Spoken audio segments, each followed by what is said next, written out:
All right, we're rolling. Hi everyone, this is Bebe from Planty of Fish, and I finally got to sit down to film anything this week. My older kid, my daughter, was sick for 3 days.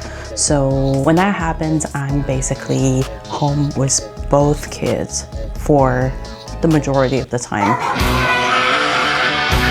So today, right now, at the time of filming, it's Thursday night. So technically, I have to film and add something together and post it tomorrow. Well, we'll see if it happens. It might not be Friday morning, but I probably still try to post something at least by the end of the day tomorrow. We'll see if that ends up happening. Don't forget to hit subscribe and follow me on Instagram. So because of the time crunch situation, I have decided to kind of switch up my plan a little bit. I actually just watched a video, I think 2 days ago, from Wild Fern, one of my favorite plant tuber, and her video was a tag.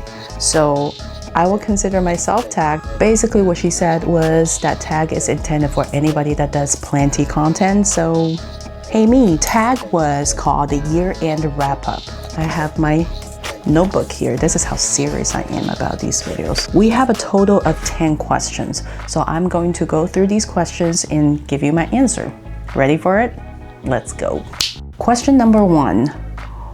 What is a plant that you crossed off your wish list this year? Oh, this was okay. The answer to this question is more than one plant. I managed to cross off quite a few plants off my wish list. You know what? You're spoiled. You're spoiled. Oh, by the way, I am gonna be sipping some margarita on camera. I hope that's okay. Okay, here's the thing. I'm a new channel. I'm not even monetized yet. Why am I concerned about whatever I do on camera? It's not like I can get not monetized. Cheers. Well, the reason I want to mention this is because my husband, who I mentioned quite a lot in my video, we should start giving him a name. How about Plant Daddy? Huh? He's very supportive of what I do with my passion about houseplants and doing this channel, running my plant shop, yada, yada, yada, all that kind of good stuff. He is the most supportive person you can ever find. So sweet. In terms of being supportive of a person's hobby. He has this very endearing, but also sometimes a little obsessive habit of wanting to buy me plants. You're spoiled. You put down the dollar bills to buy my plants. Plant Daddy, that's what we're gonna go with. So yeah, my Plant Daddy, AKA my husband, makes a very mean margarita. It's also very dangerous because you really can't tell how strong it is until you're really far gone.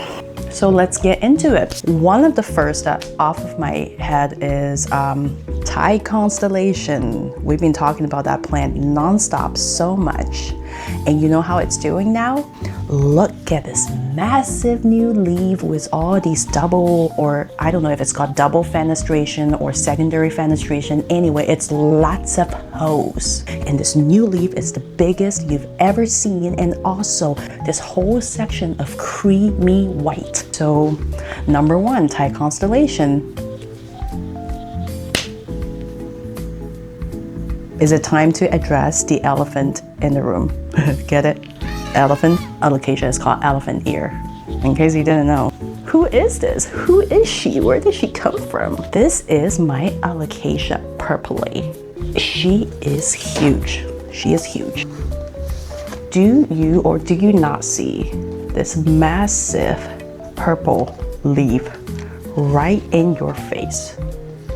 So Alocasia Purpley is basically a Amazonica.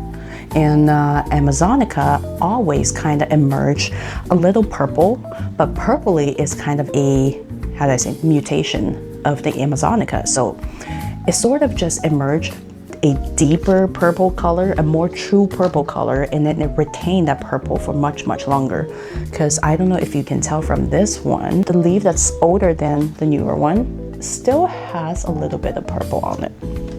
And I can't really see purple on the other 2 or 3 leaves anymore, but at least you have 1.5 purple leaves. So this plant unfortunately get a little bit of a bad rap for being a scam. This is a sham. A lot of people are saying that this is basically the same plant as the Amazonica. Well, here's my theory. I don't think it's a scam. I think it indeed is a mutation.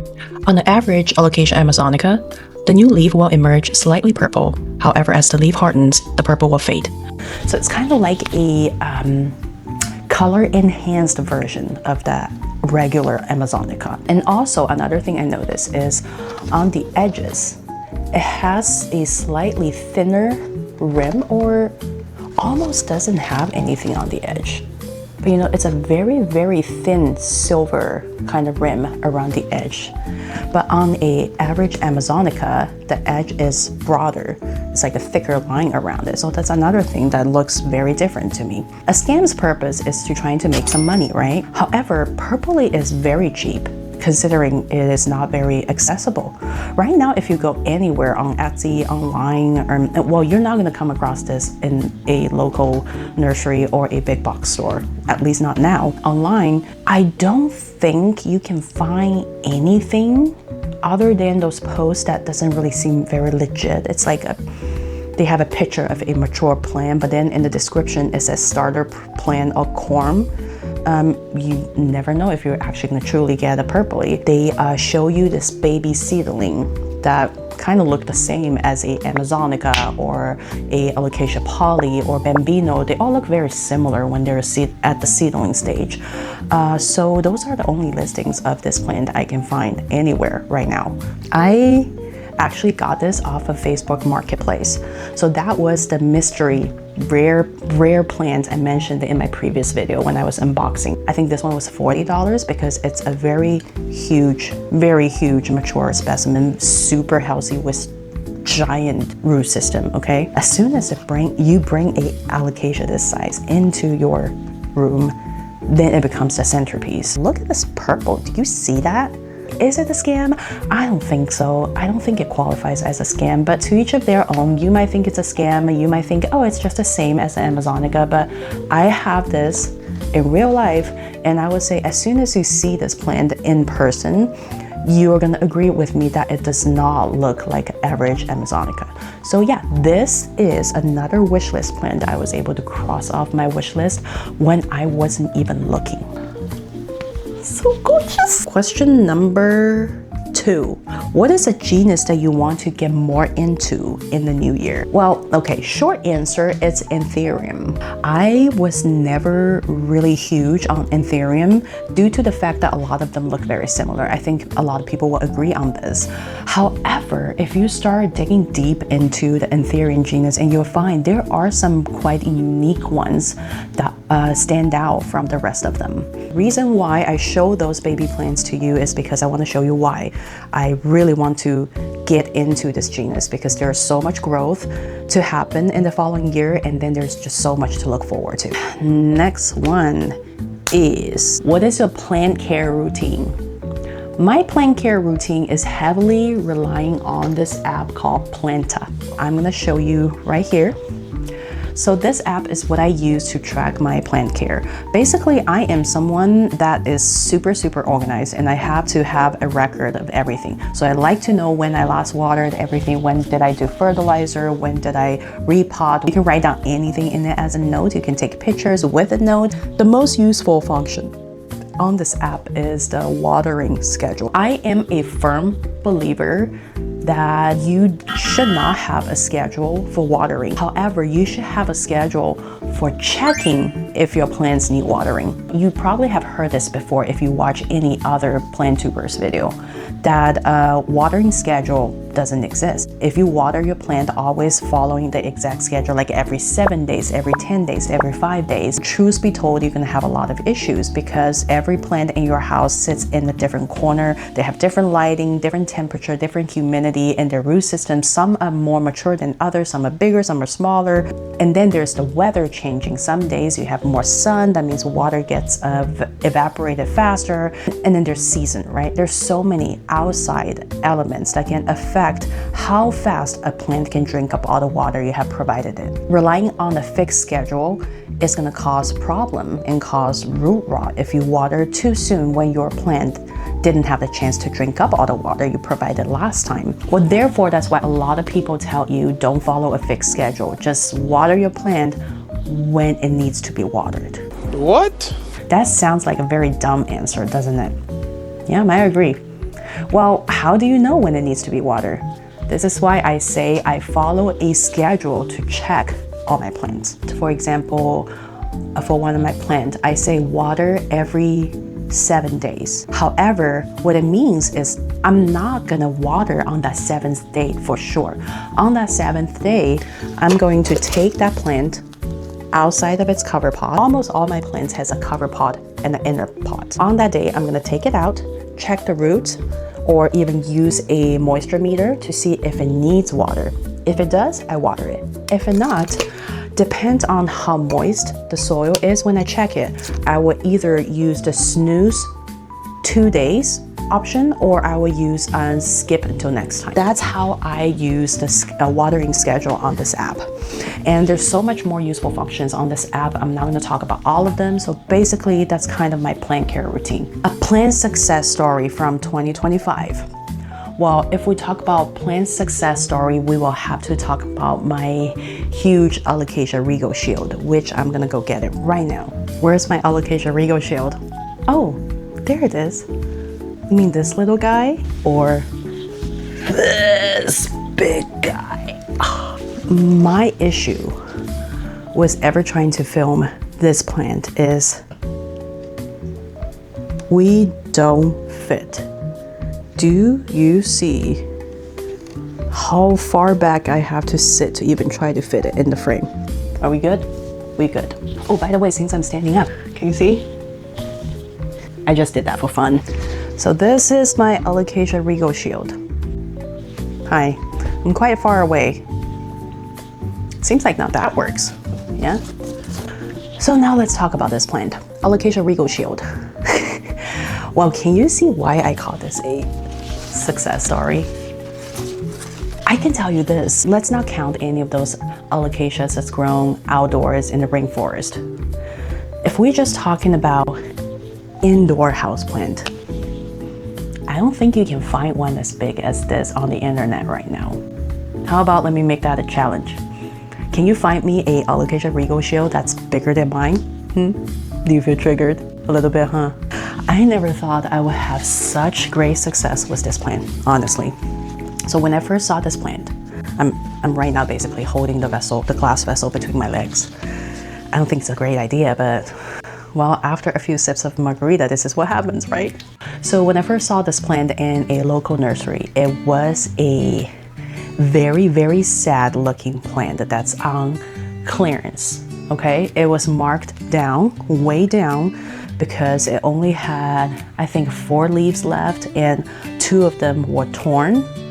But I saw that this plant, you know, is a very mature specimen and it has great root system still. I could tell that it has a lot of potential in there, it just needs a little bit TLC, so I bought it.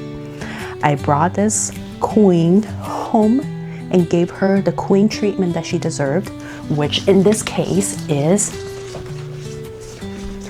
pond in a glass vessel non-drainage setting. Well, in my experience, as you can see, this plant loved it. It basically just blew up over the summer. It's like I didn't even have to do anything. I basically just fill up the water when it drinks up all of it, and that's all I did. Nothing really worth mentioning other than just watching it grow and get blown away. This is my beastie Alocasia Regal shield. If yours is bigger, consider yourself challenged. I'm gonna leave her here and answer the next question, because the next question is, what is a plant failure of 2025? So I need her to be here to boost my confidence and make me still feel good when I talk about my biggest failure. Well, my biggest failure is a plant that I featured in one of my shorts, is Hoya polynera elbow marginata. In that video, you saw me chopping it and propagating and then repotting the rooted cuttings back into the mother plant. Everything seems to be working out just fine. But I made one big mistake. Well, the mother plant was originally in soil, okay? And it was slowing down in terms of growth. Nothing wrong with that because Pollinaria tend to do that, I think, regardless of green form or variegated form. They all kind of have this stop and go kind of growth pattern. Sometimes they'll completely cease growing and then start growing again. And I got impatient and thinking, okay, there must be something I can do. So I thought of chop and prop, which did work. It get the mother plant start pushing out new growth point. However, when I was potting the propagations back into the mother plant, I had a brilliant idea of transitioning the whole plant into palm at the same time of the repotting. Because I don't know if I mentioned before, when you do water propagation, the water roots just look so clean and so, just so fresh, right? I'm like, this will be my chance to put them in palm and never have to worry about that soil that doesn't completely come off of the root system when I finally decide to transfer it into palm. So what do? I still want to keep it in one plant. I don't want to have the mother plant in soil and create another plant that's in pond, which probably would have been a way better idea.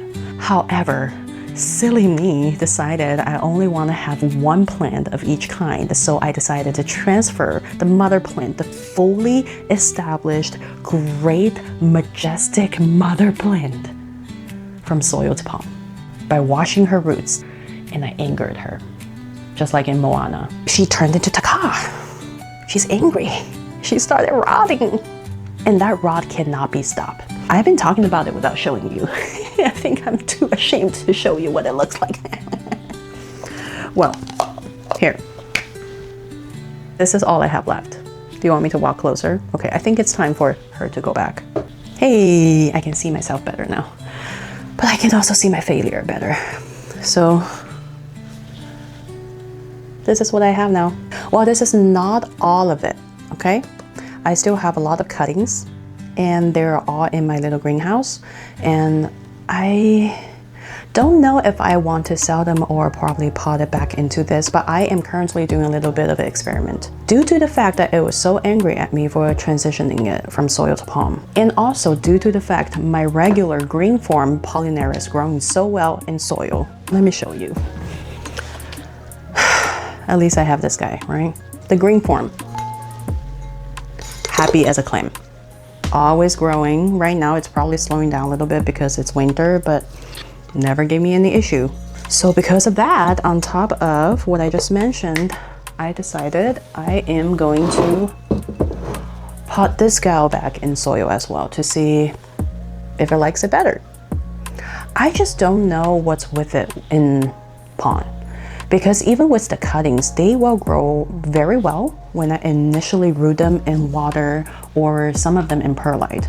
But when I try to transfer those rooted cuttings into pond and start growing a new plant, the newly established roots will start melt off.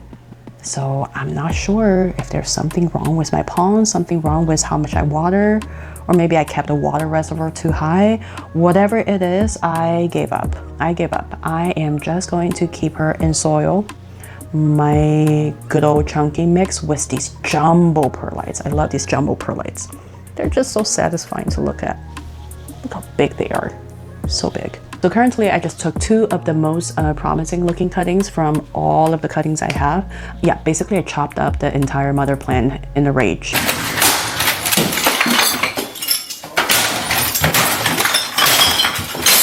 And I rooted them all. The good thing about Pollinaria, no matter which form it is they root insanely quickly and easy. So I always have another chance to try again with all of those, I don't know, another 9 cuttings I have. But on these two, they already have new growth coming out on both of these cuttings, and I decided to just start with these two and see how things go. That was my failure of the year.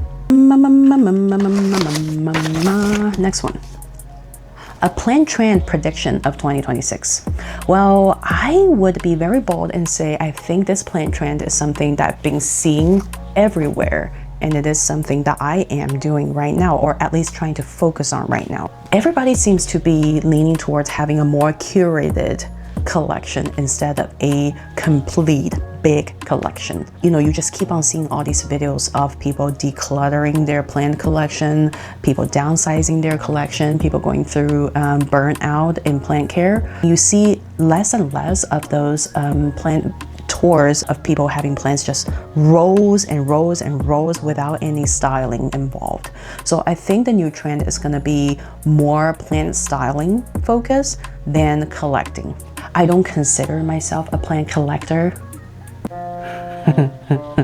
Okay, I see, yeah. Just hear me out. I consider myself more of a grower, okay? So I will say this, I am still kind of a collector. I do have this collector mentality, okay? I definitely do have that completionist, that collector's mentality in me. However, I still consider myself more of a grower than collector. What I mean is that I enjoy the process of growing a plant more than collecting more and more plants. Even though I do like getting more plants, crossing wish list plants off my list. However, having too many plants does give me anxiety. At least from time to time, that anxiety was set in, like, oh, you're getting too many. That's why I'm still keeping my collection. I said collection again. I'm still keeping my... Okay, there's no better word to describe it. Collection it is. I'm so sorry for judging anybody that used that word seriously. Collection. Currently, I have 80 something. I don't even know exactly how many. I have this much. And at one point, I was approaching 100, and then that panic sets in. You know, whenever I get closer to that number, the panic will sets in. I'm like, no, you cannot do that. No. You have to get rid of some. So that's why Facebook Marketplace is a great place, Etsy is a great place, and friends and family that enjoy plants to gift them to is a good way. What I'm trying to say is that I like to have a moderately large collection. Around 80 is my comfort zone. So next question, what season do you find the most challenging regarding plant care? Ooh, that's a good question. Well, a lot of people might say winter, because winter is the cold season, nothing really happens, and overwatering can happen in, you know, slow growth. And some people might say summer because it's really hard to keep up with the water. Well, I would say summer too, but for a different reason. Summer is really hard for me because every year we have a family vacation in summer. And it's usually a very, very long vacation because I don't know if you have caught on yet. I'm not American. I'm Chinese and my husband is Greek. So in summer we have lots of destinations to visit family, expose our children to their roots, their culture. So summer is a time about that. You know, you see those videos online talking about vacation plant care, and you click on it. Oh, 10 days, 12 days, 2 weeks. Yay for you that you succeeded. Okay, no, seriously, yay. Good job. Good job on caring for your plants when you're away. However, I'm not talking about that length of time. I'm talking about a month minimum. And that is why summer plant care is very challenging for me, because I have to either have a friend who knows plants to come in to water the plants, or at least check on the plants once a week, or I don't know what's the alternative. Next question. What plant pest do you struggle with the most or fear the most? I would say fear the most, thrips. I've only had thrips once, but till this day, I'm still not sure if that was thrips. That was way before I acquired more knowledge about pests. That was the first time I've ever had any pests other than fungus gnats on my plants. I was kind of in a state where if I see anything that's suspicious, and I've heard of the name thrips, okay, at the time, but I was in this mindset that if I ever see thrips, that plant is going in the bin. Garbage. Well, during that time, when I first saw sign of thrips, or what I thought was thrips, I threw out a bunch of plants because I basically just panicked. I didn't even know what to do with them. I didn't even want to treat them. I didn't want to keep any of them near my other plants. So during that process, I lost a few plants that was really, I didn't know would be so hard to get again. One of them was Begonia pollensis, but luckily I was able to get another one. There's a long story about how I finally got this one. This is actually 2 plants potted together. That was 2 purchases, and both purchases had some hiccups, but luckily right now it is finally happily growing. So yeah, it's very small right now. The one I threw out was big. So thrips, yes, for sure, is the one that I fear the most and struggle with the most, I say, in this case. Question number 9, top wish list plan for 2026. I'm gonna say I currently, honestly, do not have a active wish list. Not that I'm trying to be like, oh, I'm on a plant no buy, I'm not gonna have a wish list, I try to stay away from that. Not saying that's not good. Good for you if that's what you are doing, but I'm not really actively thinking about that. That's just as simple as it is. I just don't have a wish list. What I'm actually gonna say is I do have plants that's currently in my collection that I want to grow bigger and better and kind of turn them into my dream version, you know, their best version. So I mentioned those plants instead. Number 1 is, of course, Hoya Pollinera albumarginata. I want to be able to grow that plant back into its former glorious days and yeah, just fix this mistake that I made. And number 2, what is this? This Alocasia dragon scale is my oldest plant. My second Etsy plant purchase ever and my first Alocasia purchase ever. This is at the beginning days of my plant obsession. However, it is still this big. I swear when I first got it, it's bigger. It was bigger. It probably had 2 more leaves, okay? Okay, it's about the same size, but 2 more leaves. So this plant, for some reason, it just would not grow well for me. Well, when I first got it, of course, I had 0 experience in terms of alocasia, and I don't know what I was thinking that I could grow alocasia. Of course, I rotted a plant in its original soil that I never changed it out of. Enough said, right? This is the same plant, okay? I was able to save it from a corm, I think. No, not a corm. No, that was too small of a baby seedling to have any corms, but I was able to save this plant from a little offshoot that was coming out of the original plant. So this grew from the offshoot. And when it was finally starting to grow again, this leaf was much prettier, and now it's just yellowing off a little bit at the tip. And this is the first leaf that came out from that offshoot. Original leaf was only half because the half of it rotted. I cut off the half and this one was able to emerge. I was very happy. Yay, finally we have a healthy leaf. But after this one, this new leaf was just teeny tiny. And then I dig into the roots, really dig into the roots and find out it rotted. I don't know what happened there. I think I was too... Uh-oh. My battery died on the microphone, so I'm gonna have to figure out what I was trying to say here. I believe what I was trying to say is, okay, don't get so mad. I have no idea what that was about. I'm so sorry. But anyway, the gist of it was that this plant just keep on rotting on me, so now I'm trying again, trying to save it, trying to grow it better in this following year, and hopefully that's gonna happen. And the good thing is that you can see there's a teeny tiny little growth coming out of here. And I think I was done with the plant. Yep, I'm ready to move on. I really hope I know what I was saying here because I seem to really know what I'm talking about. And I'm pointing and stuff where, okay, feeling very frustrated. And now I'm just saying yada yada yada yada. And pointing and waving my hands all kind of weird. I'm doing a really bad job at this voiceover. I guess I'm gonna skip a bunch of footage here. So, yeah, there's that. Okay, finally, Hoya linearis. I think that's the next plant I want to grow better in the next year. This is also a plant that has rotted on me before, but I think I had a little bit better luck with rerouting this plant, and my hope is for it to start trailing and growing beautifully. Okay, the next question is, what is your favorite plant of 2025? See, that was a much better voiceover job there. This past year, there were so many great plants, as I mentioned, like the Rigo Shield, the Purpley, and there was also Venom. It was really hard to pick a favorite, but I have one very unique, weird plant. It's called Solanum oleanum. I hope I pronounced it close to what it's supposed to sound like.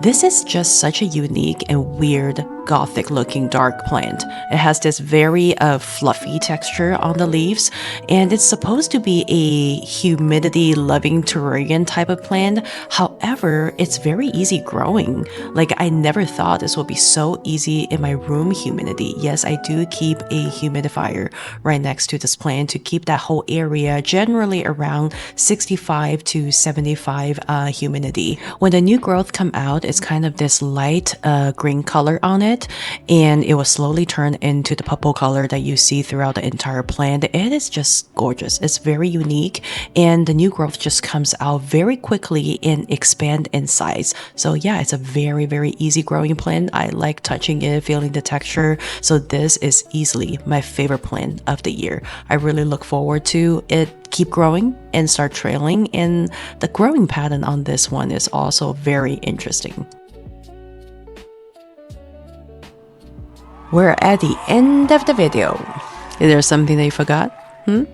Yeah, I think you remembered. Plenty of plant names. Alocasia Rigo Shield. 海芋帝王盾. 海芋 is the name for Alocasia in general. 帝王 means emperor, king. 盾 literally means shield. 海芋帝王盾. Thank you for watching, and I hope to see you next time. Bye bye!